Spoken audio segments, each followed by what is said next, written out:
দিয়েছেন, সংসার লীলা দিয়েছেন, সেগুলো সবাইকে সামলায় চলতে হবে।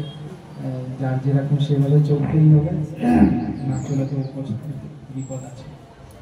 তো যাই হোক, আমরা যেখানেই আসি, তো সবরই মতো আমরা ভালোবাসতে পারবো না, অর্জুনের মতো ভালোবাসতে পারবো না। আমরা আমাদের মতো করেই ভালোবাসি। সেটা কিরকম না, অন্তত পক্ষে ভগবানকে কোনো কিছু নিবেদন না করে যেন আমরা গ্রহণ না করি।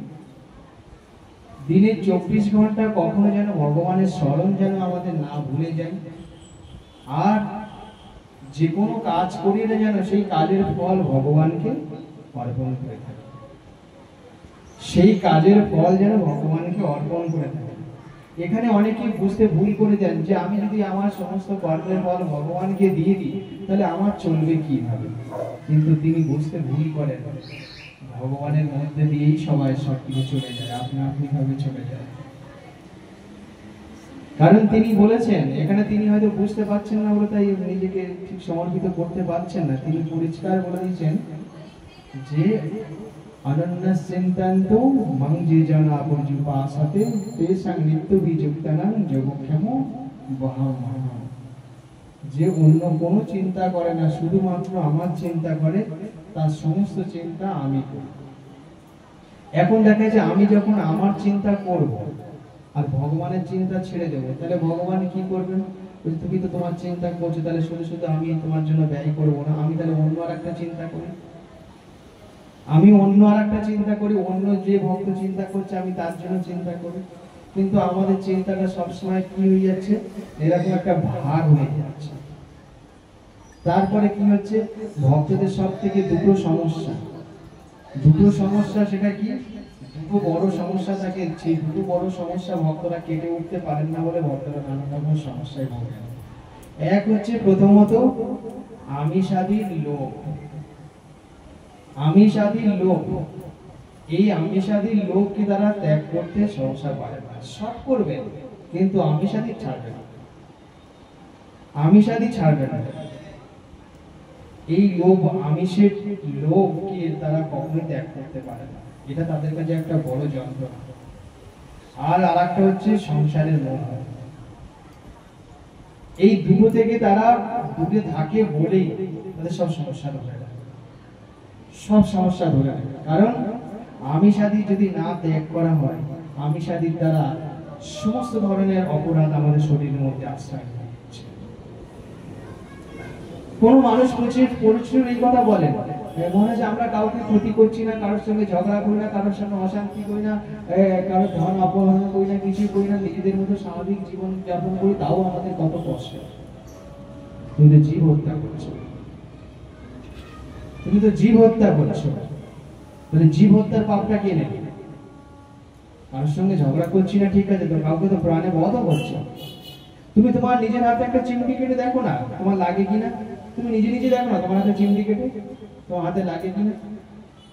আর নাহলে হাতে নিয়ে এসো, আমি চিমটি কেটে দেখছি লাগে কিনা দেখি। তাহলে আর একটা প্রাণকে যখন কেটে বধ করছো, তেলে ভাজছো, জলে ফুটাচ্ছ, তার কষ্ট তুমি দেখছো না? তার কষ্ট যখন দেখছো না, তোমার কষ্ট তিনিও দেখবেন না। তার কষ্ট যখন তুমি দেখছো না, তোমার কষ্ট তিনি দেখবেন না।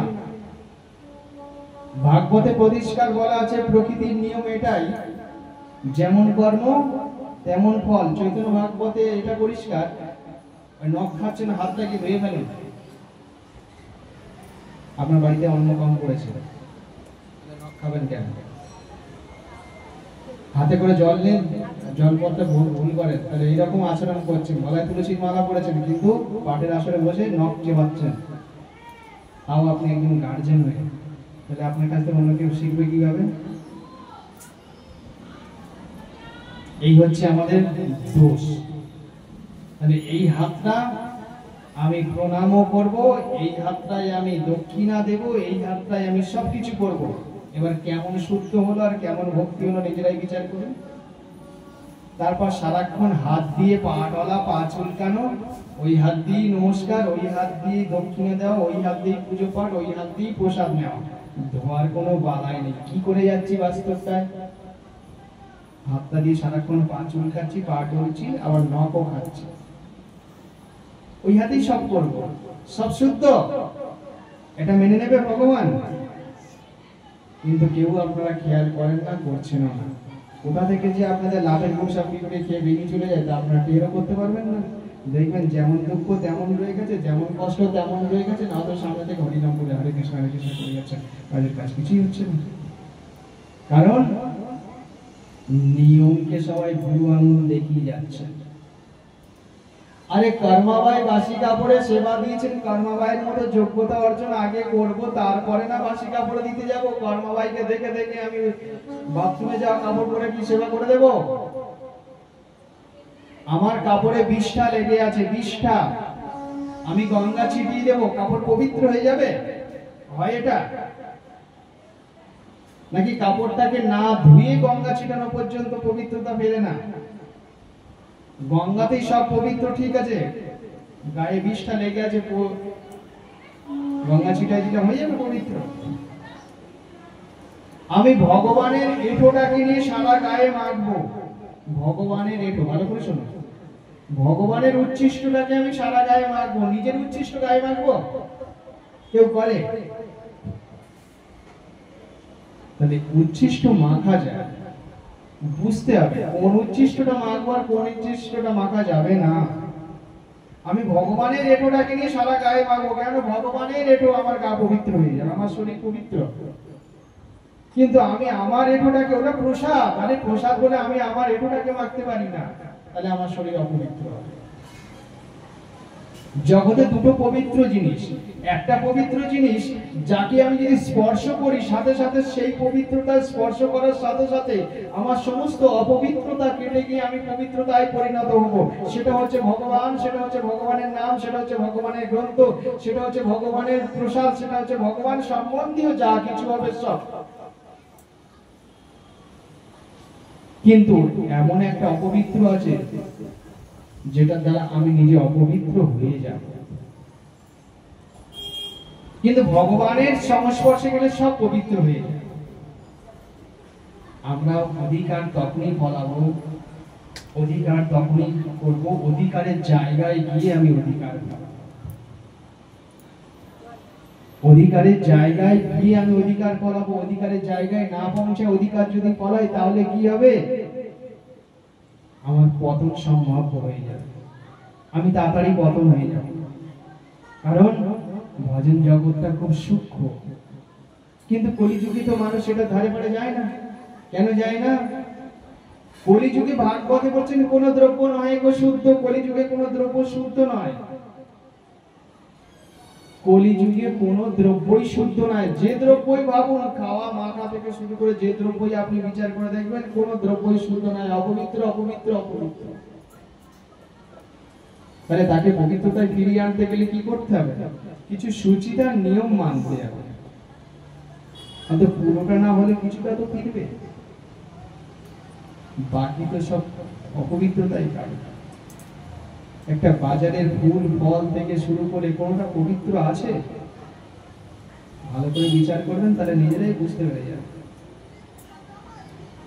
তাহলে কলিযুগে কোন দ্রব্য শুদ্ধ নয়, আমি নিয়মও মানছি না, ভজনও করছি না, তাহলে কিভাবে ভগবান আমাকে কৃপা করবে?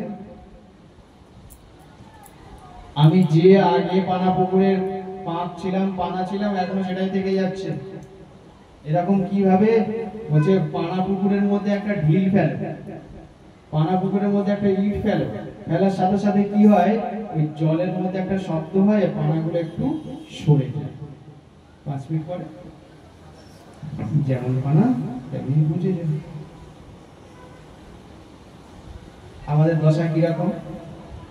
এই পাঠের মধ্যে শুনবো, কারোর কারোর মনে মনে আমি যে এটা ঠিক আছে চেঞ্জ করে দেবো, আর কেউ কেউ বলবে ছাড়ো বাবা, এখানকার কথা সিঁড়ি থেকে নামার আগে এখান থেকে বের করে ছাদের মধ্যে রেখে নিয়ে নামবো, কারণ এ কথা নিচে সিঁড়ি দিয়ে নিচে নেওয়া যাবে না, বাড়ি তো নেওয়া যাবেই। উনি বলছে সিঁড়ি পর্যন্ত নিয়ে যাবে, সিঁড়ি পরে আর নেবেন, কারণ এই কথা বাড়িতে নিয়ে গেলে আমাদের চলা যাবে। তো ভগবান বলে তাহলে আমি আর কি করব? যদি আমার উপদেশগুলো তোমার বাড়ি পর্যন্ত নিয়ে আসা না যায় তাহলে পালন তো এখন করাই হচ্ছে না। তা ঠিক আছে, যখন আমার নির্দেশ যখন পালন করতেই পারবে না তাহলে তোমার পরিস্থিতি যেমন ছিল তেমনই থেকে যাবে, তার থেকে আস্তে আস্তে খারাপের দিকে যাবে, তো ভালো কিছু হবে না। কিন্তু কলিযুগের জীব কি জানেন তো, এরা মানতেই চায় না, কিছুতেই মানতে চায় না। দুটো জায়গায় গিয়ে তারা আটকে যায়। এক হচ্ছে ওই আমিষাদির লোভ ছাড়তে পারে না, আমিষাদির লোভ কিছুতেই ছাড়তে পারে না। ওরে বাপরে, মরতে মরতে আমিষটা খাবে। এদিকে বলে আমরা ধর্ম করছি, পুজো করছি, পাঠ করছি, এই করছি, তাই করছি, কিছুতেই কিছু হবে না। এক গামলা দুধের মধ্যে এক ফোঁটা চোনা করলে দুধ কেটে যায়। আর তুমি দিনে রাতে জীব হত্যা করে ভক্ষণ করছো আর ওদিকে ঠাকুর পুজো করছো। ওই পুজো কোনোদিন ঠাকুর নেয় নাকি? কোনোদিন নেবে না। জীব হত্যা মহাপাপ। জীবকে দয়া করতে, জীবকে উদ্ধার করার কথা বলেছে ভাগবতে, জীবকে বধ করার কথা কোথাও বলেননি। যদি বলতেন ভগবান পাত্রাং পুষ্পাং ফলাং তুয়াং জমে ভক্তা বাজাচ্ছেন, এই কথা বলতেন না। তিনি বলতেন জীব হত্যা করো, জীব হত্যা করে নিজের ভক্ষণ করো। জগতে তো কত আমি আহারের ব্যবস্থা করে দিই, তা সত্ত্বেও তুমি জীব হত্যা করতে যাও কেন? একটা ডিমের মধ্যে একটা ভ্রূণ থাকে, একটা প্রাণ থাকে। তাই বললাম নিজের গায়ে নিজের চিমটি কেটে দেখো না কেমন লাগে। তাহলে অন্য একটা প্রাণকে কুপিয়ে কুপিয়ে বন্ধ করো, তেলের মধ্যে ফুটাতে থাকে, কই তখন তোমার ভিতরে কষ্ট বোধ হচ্ছে না? কতটা অসুর প্রবৃত্তি আমাদের ভিতরে, কতটা অসুর প্রবৃত্তি। জেনে শুনে যে না করিবে শ্রীকৃষ্ণ ভজন, পুনঃ পুনঃ পাইবে সে গর্বের জাত।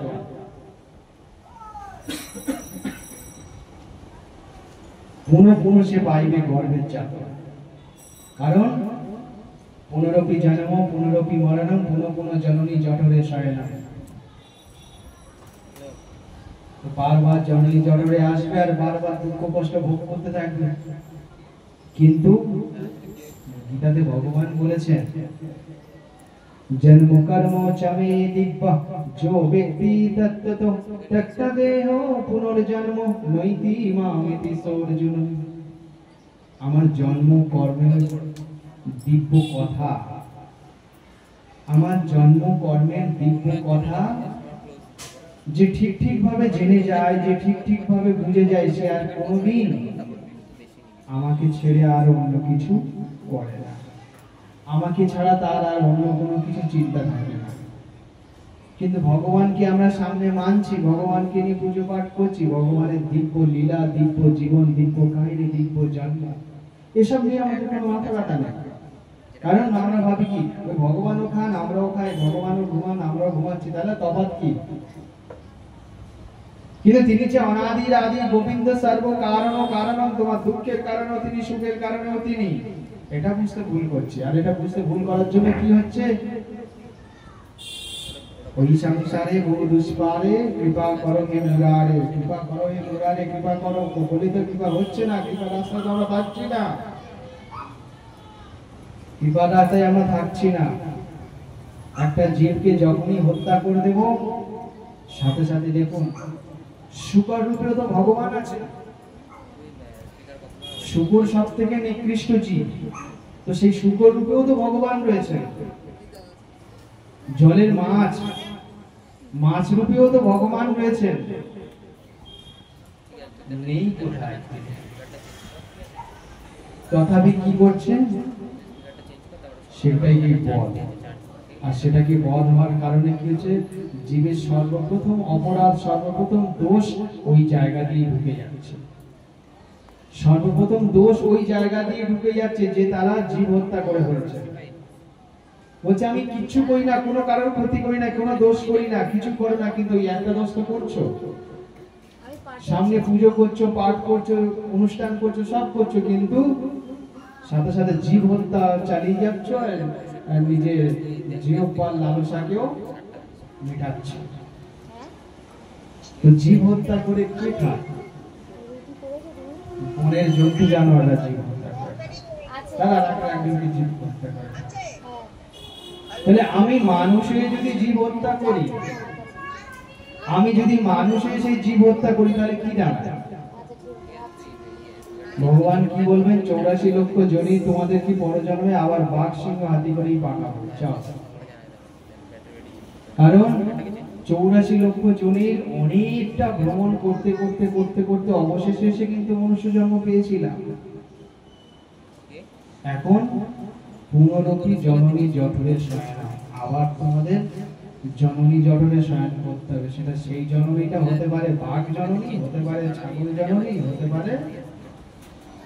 ভাগবত বলছেন আজ যাকে করিবে হত্যা কাল তারই দ্বারা হইবে হত। এটা প্রকৃতির নিয়ম। তুমি যাকে আজকে হত্যা করবে কাল তার দ্বারাই তুমি হত হইবে। যদি বলেন এটা কিরম ভাবে সম্ভব, কিরম ভাবে সম্ভব, ভাগবতের গল্প দিয়ে বলি তাহলে বুঝতে পারবেন। সুরত রাজা তিনি তার একবার মনে বাসনা জন্মায় যে আমাকে স্বর্গে যেতে হবে। তো স্বর্গে যেতে হবে তার জন্য কি হলো, গ্রামের পণ্ডিতদের ডেকে বললেন যে আবার স্বর্গে যেতে হবে, তাহলে আমি কি করব বলো। বলছে মা কালীর সামনে 108টা পাঠাকে বলি দিতে তুমি স্বর্গে যাবে। উনি রাজা ছিলেন, তো রাজা যখন ছিলেন তার কাছে কোনো জিনিস আনা কোনো ব্যাপার না। তিনি সবাইকে আদেশ দিলেন যেখানে যাও, যে যেখানে যত পাঠা দেখতে পাবে সব ধরে নিয়ে চলে আসে। 108টা পাঠাকে ডেকে নিয়ে চলে আসে। মায়ের সামনে বলি দেওয়া হয়ে গেল, রক্তে রক্তাকার। যখন রক্তে রক্তাকার হয়ে গেল, তার যখন জীবনের অন্তিম কাল আসলো, তিনিও তখন স্বর্গে গেলেন। এখন স্বর্গে ঢুকতে যাবেন, দেখছেন স্বর্গের দরজার সামনে ওই 108টা পাঁঠা তারা দিব্য রূপ ধারণ করে কি করছেন, তারা খড়গ হাতে নিয়ে সবাই দাঁড়িয়ে আছে। খড়গ হাতে নিয়ে সবাই দাঁড়িয়ে আছেন গেটের বাইরে। এখন এই যখন প্রবেশ করতে যাবে, প্রবেশ করতে পারছে না। এ যখন প্রবেশ করতে যাবে, এ প্রবেশ করতে পারছে না। তখন ওকে জিজ্ঞেস করছে, আরে ভাই আমাকে তো ঢুকতে দাও। বলছে হ্যাঁ ঢুকতে তোমাকে দেব, তবে তার আগে আমাদের কিছু কাজ আছে। তোমাদের কিছু কাজ আছে মানে? সব পাঠাগুলোর হাতে দেখছে তো খড়গ হাতে নিয়ে, খড়গ হাতে নিয়ে তারা দেখছে খড়গ হাতে নিয়ে। বলছে কি ব্যাপার? বলছে ব্যাপার হচ্ছে এটাই যে তুমি আমাদেরকে বধ করেছো না? বলছে হ্যাঁ স্বর্গে আসার জন্য করেছো। বলছে এখন স্বর্গে এসছো তো, তোমার আগে আমরা স্বর্গে এসে বসে আছি, তাহলে এখন আমরা তোমাকে 108 বার বলি দেব, আর 108 বার মরবে, আবার জন্মাবে, তারপরে এই মেয়াদ শেষ হবে, তারপর তুমি স্বর্গে ঢুকবে। এই কথা শুনতে সুরত রাজা তো চমকাই গেলেন, ভাবলেন এই আবার কোন বিধান? বলছে এটাই বিধান। ভগবান বলেছেন অন্যায় ভাবে যাকে হত্যা করবে তার দ্বারাই তুমি হত হইবে। মাছ মাংসগুলো তো জোর করে তোমার ঘাড়ের মধ্যে উঠে তোমার গলার মধ্যে ঢোকেনি, জোর করে জবাই করে তুমি কড়াইয়ের মধ্যে নিয়ে গেছো। তাহলে নিজের স্বার্থ চরিতার্থ করবার জন্য, নিজের লালসাকে চরিতার্থ করবার জন্য ওদেরকে বধ করেছে, তাই না? যদি ভাবা যায় এদের শরীরের মধ্যে কত রোগ জীবাণু আছে, এরা কত অখাদ্য খায়, তাতে কিন্তু লিপসার কাছে আমরা সবকিছু হার মানে খাই। তাতে আমাদের কিছু ঘৃণাবৃত্তি বিদ্বেষ আসে না, কিছু আসে না, ওই সব শুধু চাপাতেই থাকে। তো যাই হোক, এখানে সুরত রাজা কান্নায় ভেঙে পড়লেন, ভাবলেন এ কি সর্বনাশের নিয়ম। 108টা পাঠা বলছে আমরা তোমাকে এক এক করে বলি দেবো, আর এক এক করে তুমি এইভাবে 108 বার মরবে আর বাঁচবে, এই অবস্থাই হবে। তো এই মেয়াদ যখন শেষ হবে তারপর তুমি এখানে স্বর্গে ঢুকবে। সে তো অনেক কালের গল্প। তখন সুরত রাজা বলছেন আমি তো মায়ের সামনে দিয়েছিলাম। বলছেন মায়ের সামনে, তাহলে মাকে ডাকো। মা যদি এসে পারমিশন করে দেয় তাহলে ঠিক আছে। তো স্বর্গে যখন গেছে ওখান থেকে মাকে ডাকতে বেশি অসুবিধা হয় না। মাকে যখন স্মরণ করলেন, মা এসে গেলেন, এসে বলছেন কি ব্যাপার বাবা, আমাকে ডাকতে কেন? বলছেন মা এরা কি বলছে? বলছে ওরা ঠিকই বলছে। বলছে সে কি? আমি যে তোমার সামনে বলে দিয়েছি মা। বলছে আমি কি তোমার কাছে চেয়েছি? বল। আমি তোমার কাছে কোনো স্বপ্নে, উপদেশে, ফোন করে, চিঠি লিখে কোনোভাবে তোমার কাছে চেয়েছি যে আমাকে পাঠা দাও, আমার পাঠা লাগবে? আমি কি কোনো জায়গায় বলেছি পাঠা ছাড়া আমার সেবা হবে না, জীব হত্যা ছাড়া আমার সময় হবে না? আরে সকল জীব যদি আমার সন্তান হয়ে থাকে, তুমি জোরপূর্বক একটা আমার সন্তানকে তুমি নিয়ে এসে তো আমার সামনে বলি দিচ্ছ, তাহলে তুমি কি করে আমার চোখে ভালো হবে? সমস্ত জীব যদি আমার সন্তান হয়ে থাকে, সবাইকে আমাকে মা বলে ডাকে, তাহলে আমি মা হয়ে আর একটা জীবের রক্ত কি করে খেতে পারি? এটা কোনো জ্ঞানবান বিদ্যমান ব্যক্তি কেউ বলতে পারে কিনা আমি জানি না। জ্ঞানবিজ্ঞ মানুষ যদি কথা বলতে পারে যে মা বলে যখন আমাকে ডাকে, তাহলে একটা জীব সে তো আমার কাছে সন্তান, আমি মা হয়ে একটা সন্তানের রক্ত কিভাবে খাবো? এটা হয়? তাহলে এর কারণ তুমি তোমার নিজের স্বার্থ চরিতার্থ করবার জন্য ওদেরকে বধ করছো, তুমি স্বর্গে যাবে তোমার স্বার্থের জন্য। তাহলে আমরা কি করি? আমরা জগতে সবসময় নিজেদের স্বার্থ চরিতার্থ করবার জন্য অপরের হানি করে থাকি, নিজের স্বার্থ চরিতার্থ করবার জন্য অপরের হানি করে থাকি। তো যে অপরের হানি করে থাকে তার কি করে মঙ্গল হতে পারে, কি করে ভালো হতে পারে? দেখা চোখে ভালো করে খেয়ে পড়ে আছি বটে ঠিকই, কিন্তু কোথা থেকে কত সর্বনাশ এসে হাজির হবে তার জীবনের শেষে সে বুঝতে পারবে। কারণ অপরাধ তো কাউকে ছাড়ে না। ভগবান সবার জন্য সমান আইন করেছে। পশুকে পশুর মতো আইন দিয়েছে, মানুষকে মানুষের মতো। মানুষ যদি পশুর আইন পালন করে, তাহলে মানুষকে পশুর মতো জীবনও পেতে হবে। মানুষকে পশুর মতো জীবনও পেতে হবে। মানুষে যদি পশুর মতো জীবন যাপন করে, মানুষে যদি পশুকে জোরপূর্বক বধ করে, তাহলে তো তাকে তার সেই খেসারত চুকাতেই হবে। তখন কি করলেন? মা বললেন, দেখো বাবা, এটা আমার বিধানে নেই, বিধির বিধান এটাই, আজ যাকে করিবে হত্যা, কাল তার দ্বারাই তুমি হইবে হত। কালকে তুমি ওদেরকে হত্যা করেছো, আজ ওদের দ্বারা তুমি হত হবে, এটাই বিধান, আমার এটাতে কিছু করার নেই। বলছেন, মা আমাকে রক্ষা করো, আমাকে কিছু বাঁচিয়ে দাও, তুমি তো অন্তত একটু কিছু দয়া করে দাও। বলছেন, আমি কি বিধান করব? আমি বিধির বিধানকে উল্টাতে পারবো না।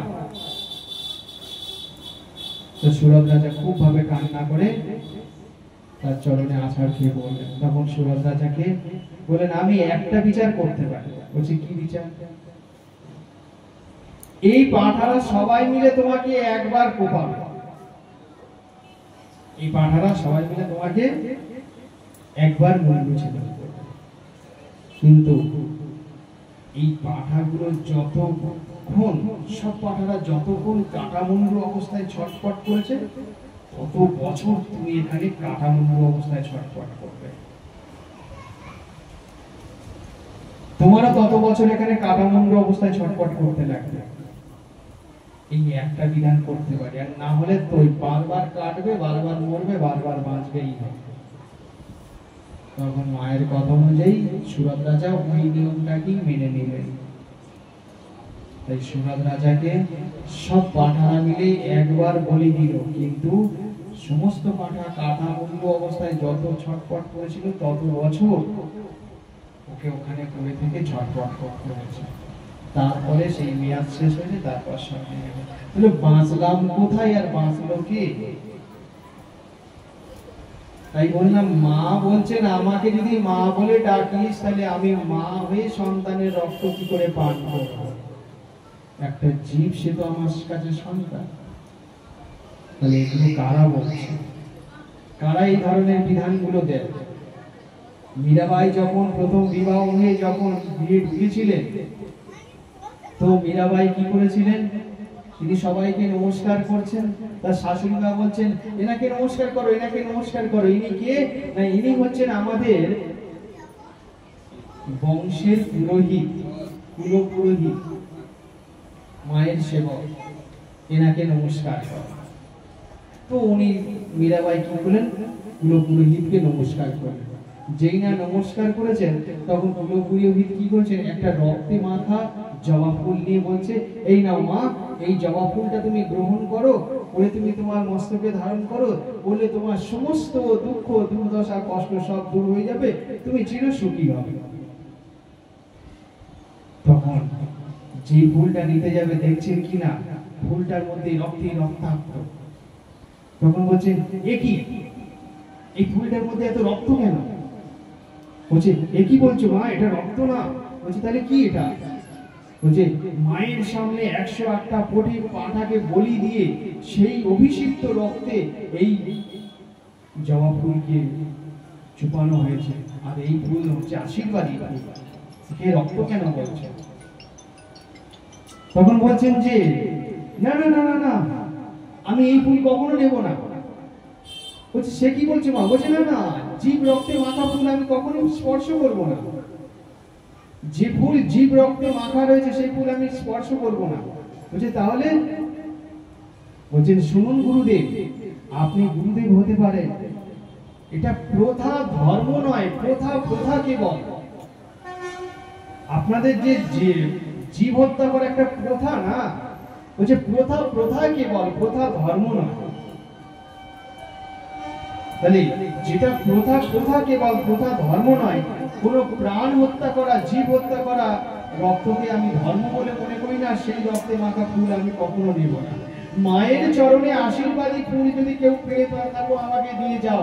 এমনকি এই রাজপ্রাসাদে কেউ নেই যে আমাকে মায়ের চরণের আশীর্বাদী ফুল দিয়ে যেতে পারে, আমি সেই ফুল আমার মাথায় ধরে নেব, কিন্তু এই জীব রক্তে মাখা ফুল আমি মাথায় নেব না। তখন পূজারী রেগে গেছেন, তোমার এই সংসারে অমঙ্গল হবে, তুমি জানো না তুমি কি সর্বনাশ করছো তুমি। বলছে হোক অশান্তি, হোক অমঙ্গল, যা খুশি হয়ে যাক, আমি জীব রক্তে মাখা ফুল তো আমি স্পর্শ করবো না। কারণ প্রত্যেকটা জীবই হচ্ছে ঈশ্বরের সন্তান, প্রত্যেকটা জীবই হচ্ছে মায়ের সন্তান। কোনো মাতা কখনো জীব রক্তে স্নান হতে পারেন না, এমন মা জগতে কেউ নেই। যদি হয়ে থাকে তিনি ডাইনি, রাক্ষসী, পিশাচী, তিনি মা না, যিনি সন্তানের রক্ত ভক্ষণ করেন। তখন পুরোহিত চিৎকার চেঁচামেচি বাঁধিয়ে দিয়েছে। এমন সময় ওই পাশে নিচু সম্প্রদায়ের এক বাচ্চা মেয়ে সেই একটা ফুল নিয়ে এসে বলছে, কোথায় নতুন রানীমা, কোথায় নতুন রানীমা, কোথায়? এই নিন এই নিন জবা ফুল, এই নিন। তখন তাকে জিজ্ঞেস করছে, আরে তুমি এই জবা ফুলটা কোথায় পেলে? বলছে আমি এই দরজার সামনে ঘুরছিলাম, মন্দির থেকে একটা কালো মেয়ে বেরিয়ে এসে বলল কি এই যে ফুলটা ভিতরে নতুন রানীমাকে দিয়ে এই ফুলটা ওর দরকার পড়ে। যে এই কথা রাজসভা সবার মাঝখানে বলেছেন, মীরাবাই বলছেন, মা তুমি আমার কথা শুনতে পেয়েছো, তাই তুমি নিজে মন্দির থেকে বেরিয়ে তোমার চরণের আশীর্বাদ এই মেয়েটার হাতে দিয়ে তুমি পাঠিয়ে দিয়েছো, আমি এই ফুলকে আমি আমার মাথায় তুলে নিলাম।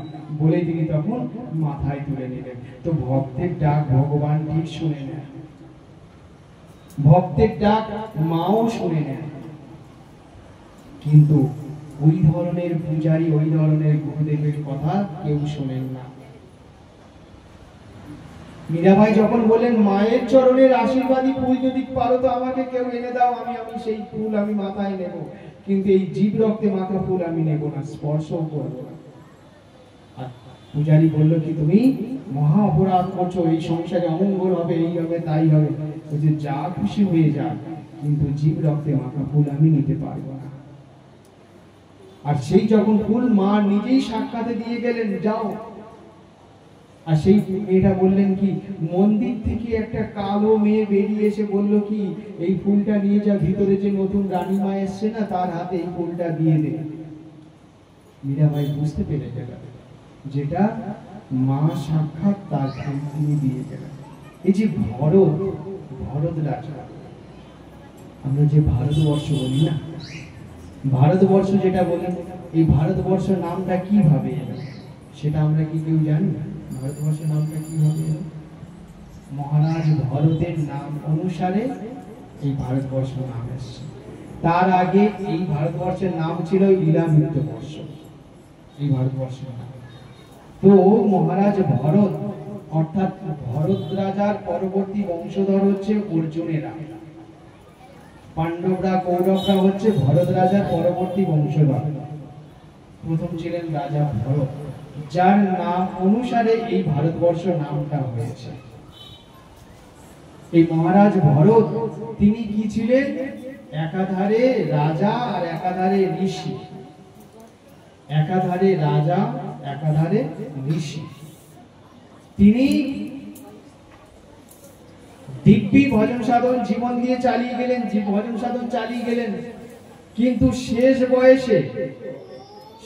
বয়সে ভরা সংসারকে ত্যাগ করে, শেষ বয়সে 50 বছর বয়সে তিনি এসে ভরা সংসারকে ত্যাগ করে তিনি বনবাসী হতে চাইলেন।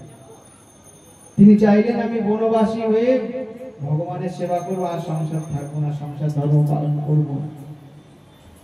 কিন্তু সেখানে পালন করতে এসে কি করলেন? ওই যে আমরা একটু আগে বলেছি, সংসারের মোহ। এক হচ্ছে সংসারের মোহ, আর দুই হচ্ছে আমিষাদির আস্বাদন। এই দুটোকে ত্যাগ না করতে পারার জন্য আবার আমরা নরকের খানায় গিয়ে পড়ে যাই। যদিও মুক্ত হয়েছিলাম, কিন্তু শেষ রক্ষা আর আমাদের হয় না। তাই তখন কি করলেন? তিনি জঙ্গলে আসলেন, কিন্তু এসে তার সামনে একটা ঘটনা ঘটে গেল। কি দেখছেন? এক গর্ভবতী হরিণকে বাঘে তাড়া করেছে, আর বাঘ হরিণটার সামনে দৌড়াচ্ছে, বাঘ পিছনে তাড়া নিচ্ছে। হরিণটা দৌড়াতে দৌড়াতে এসে একটা ছোট্ট জলাশয়ের মধ্যে ঝাঁপ দিলেন, আর বাঘও জলের মধ্যে ঝাঁপ দিলেন। ঝাঁপ দিয়ে হরিণটাকে ধরে নিলেন, আর হরিণ সেই ভয়ে জলের মধ্যে প্রসব করে নিলেন। অর্থাৎ তার সন্তানটা প্রসব হয়ে গেল, বাচ্চা জন্ম হয়ে গেল। এদিকে বাঘ কি করলেন? হরিণটাকে ধরে নিয়ে চলে গেলেন। বাঘ হরিণটাকে ধরে নিয়ে চলে গেলেন, আর ওদিকে হরিণের বাচ্চারা জলের মধ্যে তখন হাঁপি খেতে শুরু করে দিয়েছে। মহারাজ ভরতের সামনে এই দৃশ্যটা ঘটেছে। ঘটার সাথে সাথে তিনি দৌড়ে এসে দেখলেন যে জলের মধ্যে হরিণের বাচ্চাটা নড়াচড়া করছে, এই মুহূর্তে ডুবে যাবে। একটা বাচ্চা কতক্ষণ থাকতে পারে? তিনি ভাবলেন ওর মাকে তো বাঘে ধরে নিয়ে চলে গেল, তাকে তো আমি রক্ষা করতে পারলাম না, ঠিক আছে এই বাচ্চাটাকে তো বাঁচিয়ে নি। তাই তিনি তাড়াতাড়ি জলাশয়ে নামলেন এবং হরিণ বাচ্চাটাকে তুলে নিয়ে এসে তিনি ভাবলেন একে কোথায় রাখবো, একে এখন জঙ্গলের মধ্যে কোথায় রাখবো? যেখানেই রাখবো সেখান থেকে একে তো নিয়ে দেখুন মায়াদেবী কত ধরনের জাল বিস্তার করে। এটা হচ্ছে মায়াদেবীর পলিসি। এমন ভাবে একটা জাল বিস্তার করবেন আপনাকে বোঝার মতো জায়গাও রাখবেন, আপনি জড়িয়ে ভূত হয়ে যাবেন মায়ার জায়গায়। উনি সন্ধ্যা ছেড়ে চলে এসেছেন, তারপরেও এই পরিণাম। তখন ভাবেন না রাজপ্রাসাদে ফিরে যাই, গিয়ে হরিণটাকে রাজপ্রাসাদে রাখি। রাজপ্রাসাদে ফিরে গেলেন হরিণটাকে, সেখানে গিয়ে হরিণটাকে মানুষ করছেন। ছেড়ে এসেছিলেন রাজপ্রাসাদ, আবার চলে গেলেন সেখানে গিয়ে হরিণটাকে পালন করছেন। দিন যায় কাল যায়, হরিণও বড় হয়, হরিণের প্রতি মোহ জন্মায়, আর হরিণও ওনার প্রতি মোহ করে। একটা পশু প্রেম পেয়ে গেছে, জবাই তার ওকে কেউ করছেন, প্রেম ভালোবাসা পেয়ে গেছে। সে মহারাজ ভরতকে ছেড়ে এক বিন্দু কোথাও নড়াচড়া করে। মহারাজ ভরতের কাছে খায়, থাকে, ঘুমায় সবসময়। আর হরিণ তো কান্না ভালো লাগে।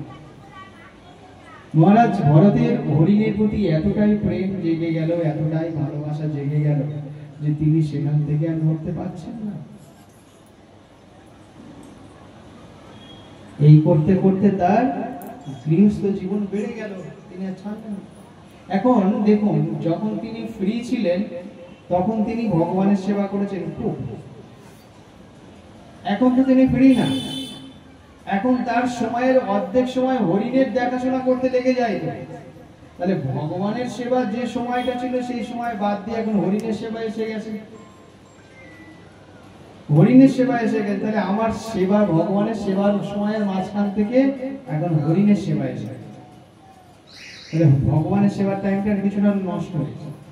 এখন এক্ষেত্রে কি হচ্ছে যে কেউ বলতে পারে যে তাহলে এই বাচ্চাটাকে কি করে? আরে বাচ্চাটাকে তো আমি লোক দিয়েও পালন করাতে পারতাম, বাচ্চাটাকে তো রক্ষণাবেক্ষণ আমি অন্য লোক দিয়েও করাতে পারতাম, আমি নিজে কেন করতে গেলাম? আমি তো রাজা, আচ্ছা ঠিক আছে, ও যখন বড় হয়ে গেল তারপর তোকে আমি জঙ্গলে ছেড়ে দিতে পারতাম ওর নিজস্ব জীবনে, ওকে আমি ঘরের মধ্যে কেন, ও তো হরিণ, ওর মুখে আমি বাড়ির মধ্যে আটকে রাখলাম কেন? ঠিক আছে, ছোটবেলায় অসুবিধা ছিল, বড় হয়ে পর ওকে জঙ্গলে আমি ছেড়ে দিতে পারতাম। বাকি ওর জীবনে ভগবান যেভাবে রক্ষা করতে করতে ওকে আমি ঘরের মধ্যে কেন পুষলাম? তাহলে এগুলো রাজা হয়েও আমার ভুল ছিল। পরীক্ষিত মহারাজ কি করেছিলেন?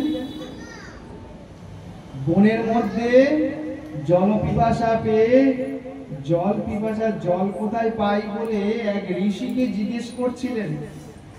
আর ঋষি তো ধ্যানস্থ হয়েছিলেন। ধ্যানস্থ ঋষি কেন কথা বলতে যাবেন?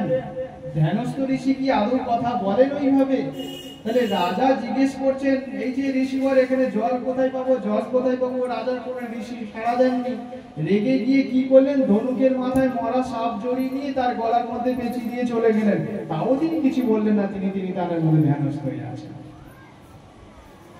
এটা থেকে কি প্রমাণ হলো? যিনি শশা করা পৃথিবীর রাজা তিনিও ভুল করলেন।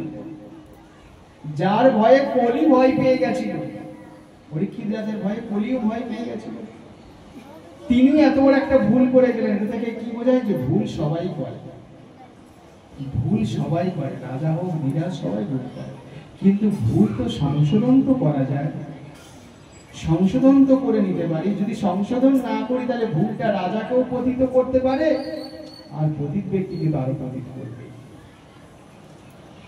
তাই পরীক্ষিত রাজা, তিনি একটা শশা করা পৃথিবীর রাজা, তিনিও ধনুকের মাথায় মরা সাপ দিয়ে ঋষির গায়ে জড়াই দিয়ে গেলেন। তাকে এইভাবে ভুল করতে হবে। মহারাজ ভরত, যার নামে ভারতবর্ষ, তিনিও ভুল করলেন মোহে পড়ে। কিরকম? পরীক্ষিত রাজা ক্রোধে পড়ে, দেখো ষড়রিপু ক্রোধকে আশ্রয় করে, ইনি মোহকে আশ্রয় করে। তাহলে কি ষড়রিপু থেকে বাঁচা কিন্তু এত সোজা বিষয় নয়। তাই ভক্তদের মধ্যে অশান্তি, ভক্তদের মধ্যে কলহ, ভক্তদের মধ্যে ঝগড়া, ভক্তদের মধ্যে দলাদলি, ভক্তদের মধ্যে হিংসা, ভক্তদের মধ্যে বাদাবাদি, এখানে যেও না, ওখানে করো না, এই করো না, তাই করো না, এর সাথে মিশো না, ওর সাথে মিশো না, আমার ভক্ত ওর ভক্ত, এর ভক্ত নয় তার ভক্ত, ওর ভক্ত মিশবে না, ওর সঙ্গে যাবে না, ওখানে যাবে না, এই করবে না, এই যে সব ব্যারিকেড করে দেওয়া হচ্ছে। কেন? ষড়রিপু থেকে আমরা কেউ বাঁচি নাই, ষড়রিপু থেকে বাঁচি নাই বলেই এগুলো আমরা করি। তো তিলকমালা কণ্ঠী ধারণ করছি, জপমালা করছি, কিন্তু এগুলো করে যাচ্ছে। এর ফলে কি হচ্ছে? আমাদের জপক্রিয়া নষ্ট হচ্ছে, জপক্রিয়া নষ্ট হচ্ছে। আর ভক্তদের মধ্যে ঝগড়া, অশান্তি, কলহ আর বিফলতা, অফলতা এগুলো আর বেশি করে হচ্ছে। কারণ ভক্ত হয়েও সেগুলি ঠিক ঠিক কেউ পালন করে না। আর পালন না করার জন্য क्या साधु, क्या संत, गृहस्थी, क्या राजा, क्या रानी, प्रभु की पुस्तक में लिखी है सबका कलम कहानी। क्यों छाड़ पावे ना?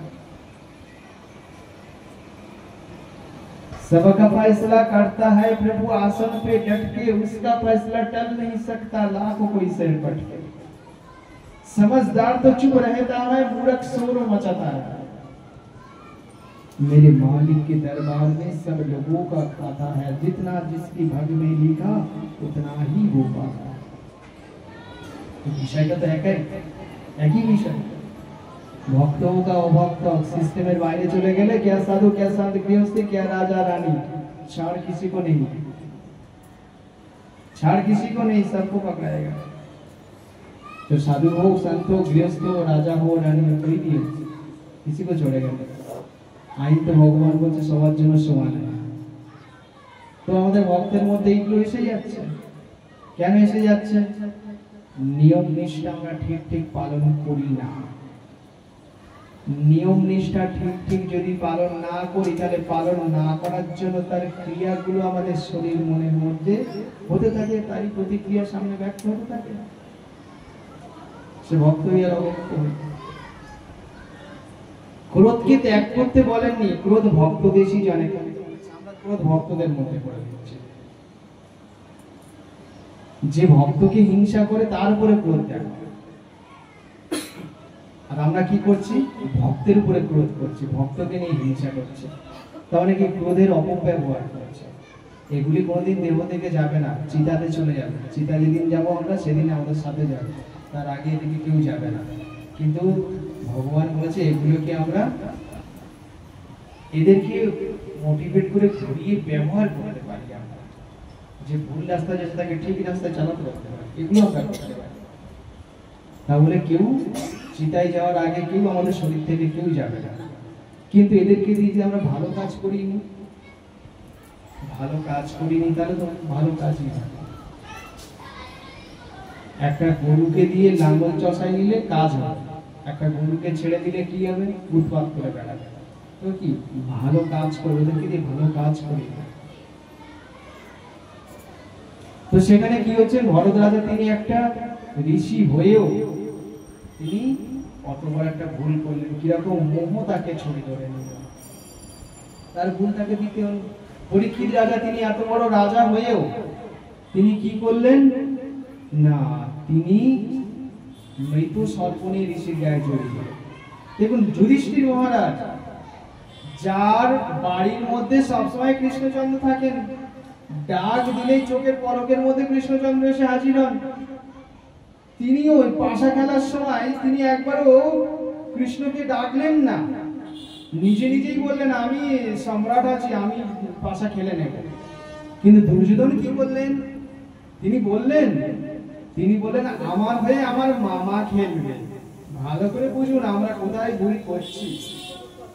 দুর্যোধন বললেন আমি খেলবো না, আমার হয়ে আমার মামা খেলবে, আমার হয়ে আমার মামা দাম চালবে, আমি খালি মজা নেব। আর যুধিষ্ঠির মহারাজ কি বললেন, আমি খেলবো। কেন তুমি কেন বললে না আমার মেয়ে কৃষ্ণচন্দ্র চাল দেবে, তাহলে দেখতে সমস্ত চাল কোথায় যেত, মহাভারত যুদ্ধই হতো না, কোন সম্পত্তি নষ্ট হতো না, তাই তো, কোন বস্ত্র হরণ লীলা হতো না। কিন্তু ভগবানের তো হিসাব আলাদাই থাকে। যদি কৌরব পাণ্ডবের যুদ্ধ না হয়, দাপর যুগের সমস্ত পাপীগুলোকে শেষ করা যাবে না। যদি কৌরব পাণ্ডব পাঞ্চালীর দ্বারা অভিশপ্ত না হয়, তাহলে বড় বড় ঋষিগুলোর মাথা খাওয়া যাবে না। গুরু দ্রোণাচার্য, কৃপাচার্য, কৃপাচার্য ছাড়া হয়ে গেছে, অশ্বত্থামা, তারপরে ধৃতরাষ্ট্র, তারপরে ভীষ্মদেব, এদেরকে দোষ ধরতে পারবে না। কারণ তোমাদের সন্তান তোমাদের সামনে বিবস্ত্র হচ্ছে, তা তোমরা দেখেও কোনো প্রতিবাদ করো নাই। এই অপরাধে তোমরা সমস্ত স্বীকৃতি থেকে চ্যুত হয়ে অপরাধী হয়েছ। তাহলে অপরাধ করানো হলেই হবে, তাই তোমাদেরকে এই জগৎ থেকে বিদায় নিতে হবে। অপরাধ কলেবর রাখা যাবে না। যুধিষ্ঠির মহারাজ যদি বলতেন আমার হয়ে আমার চালটা দেবে আমার বাসুদেব, তাহলে খেলাটা কেমন জমত, আশা খেলা কেমন হতো, দারুণ জমে যেত। শুকুনি তখনই বলতো আমি আর খেলবো, আর বাসুদেবের সঙ্গে চাল দিয়ে আমি পার হব, এটাই। কিন্তু এখানে যুধিষ্ঠির মহারাজ ভুল করলেন। তিনি যখন একের পর এক খোয়াতে বসলেন, তখনও তো ডাকতে পারতেন যে আমার হয়ে এবার চাল দেবে আমার বাসুদেব, তাও তো ডাকলেন না। ধ্বংস হয়ে শেষ হয়ে গেলেন, তাও তো বললেন না। তাহলে কেটে কি রাজা হয়েও উনি ভুল করলেন না? এটা থেকে প্রমাণ এটাই যে আমরা সবাই এই কর্তৃত্বাভিমান, কর্তা অভিমান, সব আমি আমি আমি আমি আমি আমি আমার আমার আমার এই করতে থাকি, আর লাস্টে হয়ে যায় এক নম্বর চামার। যত করবো আমার হয়ে যাবো চামার।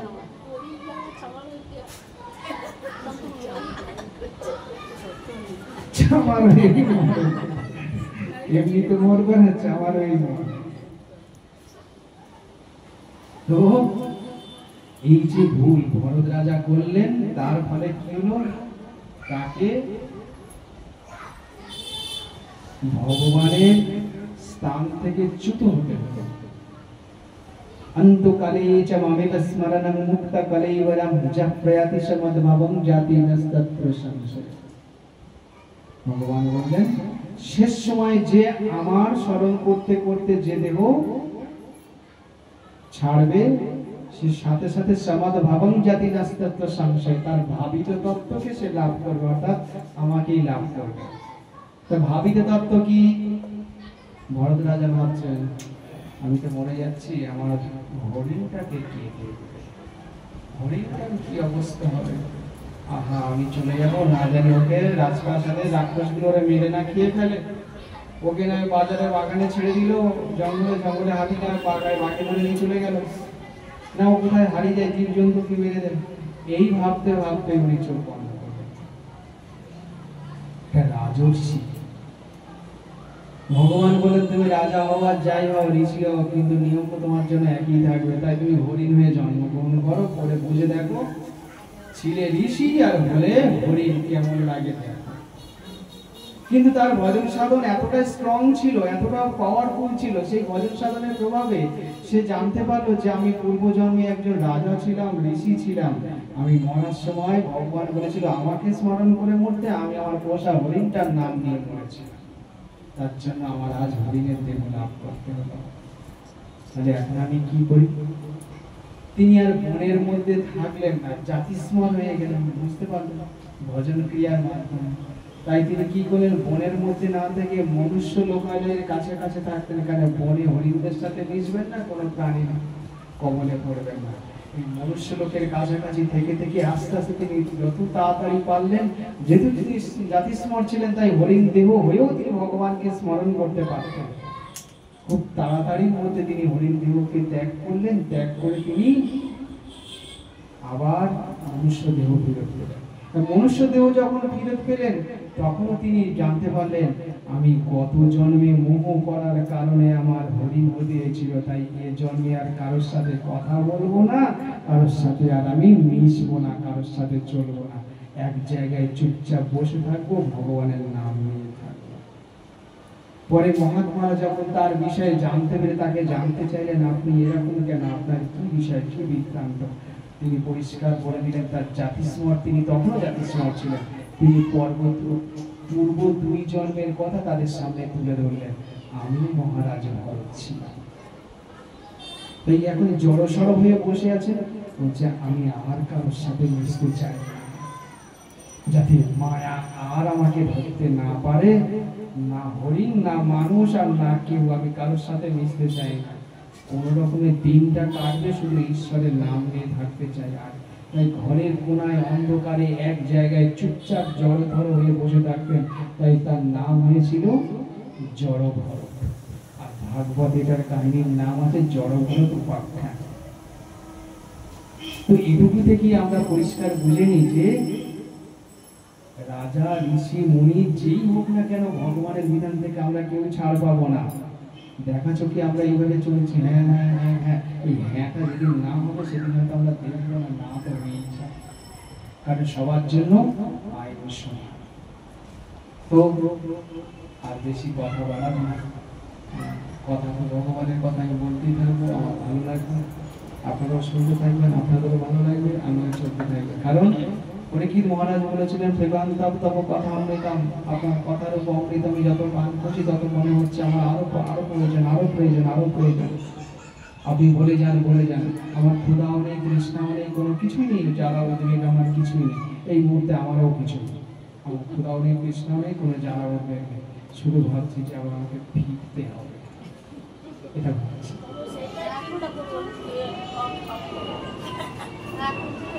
সেটা তো দেবী সরস্বতীর সহায় আছে, যখন হয়েই যাবে, দেবী সরস্বতীর সহায় আছেন যখন কিছু একটা ব্যবস্থা হয়েই যাবে।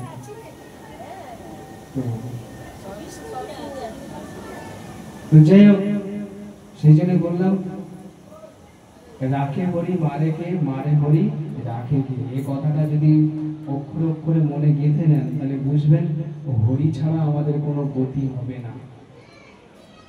গোপীরা যখন খুব কান্নাকাটি করছিলেন, কেন না বাড়ি থেকে ডেকে এনেছিলেন, ডেকে এনে বলছেন কি, মুরলি ধ্বনি করে ডেকে আনলেন, তো ডেকে এনে বলছে কি, আরে আরে তোমরা কি কি অসভ্য, তোমাদের লাজ লজ্জা বলে কিছু নেই, তোমরা কিরকম, বলছে কেন, বলছি বাড়িতে ঘর সংসার ছেড়ে স্বামী পুত্র ছেড়ে পরপুরুষের কাছে চলে এসছো রাত্রি 12টার সময়।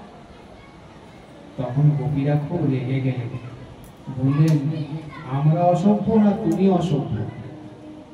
কেন? আমি কি করলাম? তোমরা তো বাড়ি চলে এসছো, আমি কি তোমাদের বাড়িতে গেছি নাকি?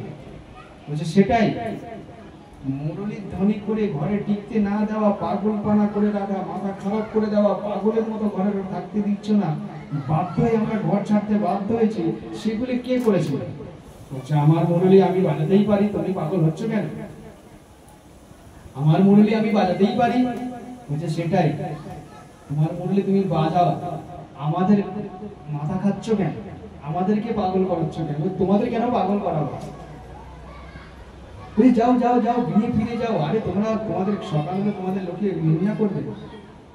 তো গোপীরা তখন কান্নাকাটি শুরু করে দিয়েছিল, বলছেন এইভাবে ঘরে থেকে ডেকে নিয়ে এসে আর এখন তিরস্কার করা, এটা তোমার ভালো মানুষের পরিচয় না। আজ আমরা বড় বিপদ, আমরা বড় অসহায়।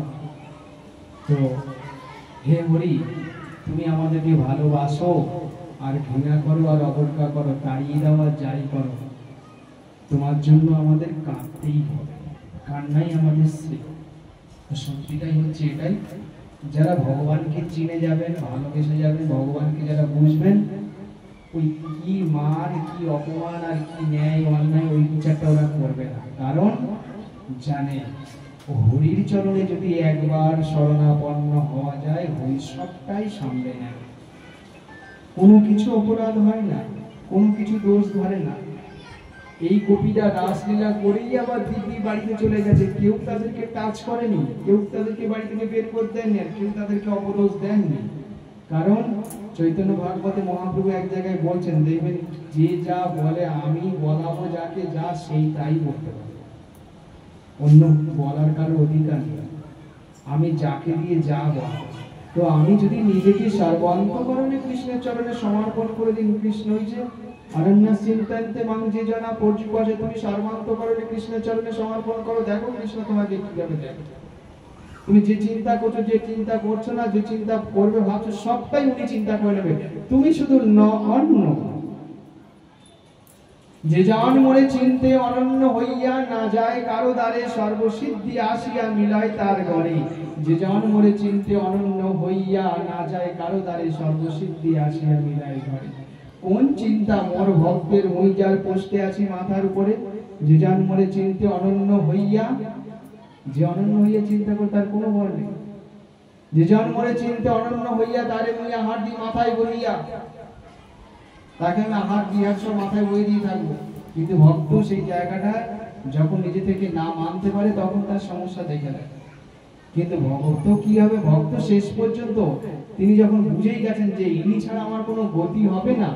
কারণ যখন আমরা জন্ম নিয়ে হরিধ্বনি উলুধ্বনি শুনি, আর যখন আমাদের শেষ হয় হরিধ্বনি করে নিয়ে যায়, তাহলে যেতে হরি আসতে হরি, মাঝখানে শুধু অন্য কিছু করি। আর এই অন্য কিছু করার জন্যই আমাদের কর্মের ফল খারাপ হয়ে যায়। তো সেই সব না করে মাঝখানে শুধু কি করব? হরিনাম করব। হরে কৃষ্ণ কৃষ্ণ কৃষ্ণ